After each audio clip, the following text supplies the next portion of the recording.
નું સાનિધ્ય ન હોય તો તુલસીદાસજી કહે છે એ સર્વ પ્રતાપ જગદંબા સીતાજીનો છે। એ સર્વ પ્રતાપ સીતાજીનો છે। સીતાજીને પગે લાગવા જ્યારે અશોક વાટિકામાં સીતાજી બિરાજમાન છે અને ત્યારે હનુમાનજી માતાજીને સંદેશ આપવા જાય છે કે માં રામજીને તમારી ભાળ મળી ગઈ છે, ટૂંક સમયમાં અમે આવીએ છીએ। ત્યારે સીતાજી પ્રસન્ન થઈ અને સીતાજી એમ કહે છે કે હનુમાન આજ કંઈક વરદાન માંગી લે, હું એટલી પ્રસન્ન છું તારા માટે।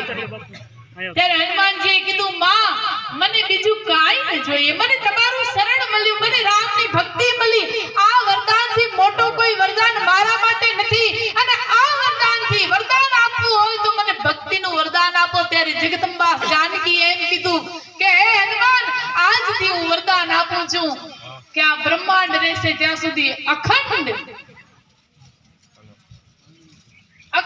રહીશ। હનુમાન કોઈ એવું દેરું નહીં હોય, કોઈ એવું ગામ નહીં હોય કે જ્યાં તમારું સ્થાપન નહીં હોય। હનુમાન ચિરંજીવીના આશીર્વાદ ભગવતી જાનકી આપ્યા છે। એકવાર ઘટના હનુમાનજીનો પ્રેમ કેટલો, આ બધા પાત્ર ખાલી પાત્ર નથી, આ બધા આપણે મને અને તમને જીવન જીવવાની પદ્ધતિ આપે છે। હનુમાનજીનો પ્રેમ કેટલો, એકવાર સીતાજી મસ્તક માથા ઉપર શેથો પૂરતા હતા તો કે માં તમે શેથો કેમ પૂરો છો? તો જાનકીજી એટલું જ કીધું કે હું રામજીને વાલી લાગુ ને એટલે હું શેથો પૂરું છું।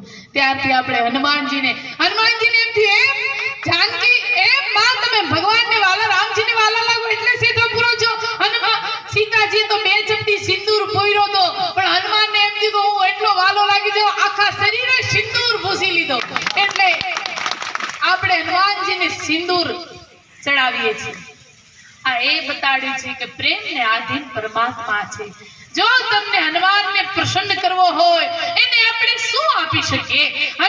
પરમાત્માએ આ જગત આપણે આપ્યું છે, આખું બ્રહ્માંડ એનું છે, એને આપણે શું આપી શકીએ? જો આપવો જ હોય તો એને પ્રેમ આપજો, એને ભાવના આપજો।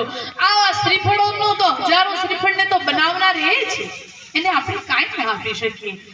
પરમાત્મા પ્રેમને આધીન છે એમ હનુમાનજી અને સીતાજીનું આ દ્રષ્ટાંત બતાડે છે। અને હવે અમને દ્વારકા જવાનું છે એટલે પ્રેમથી બધા રજા આપો અને ફરી પાછા યોગ સંજોગ બનશે તો ફરી પાછા અકાળ આવશું। બોલીએ શ્રી હનુમાનજી મહારાજ કી જય।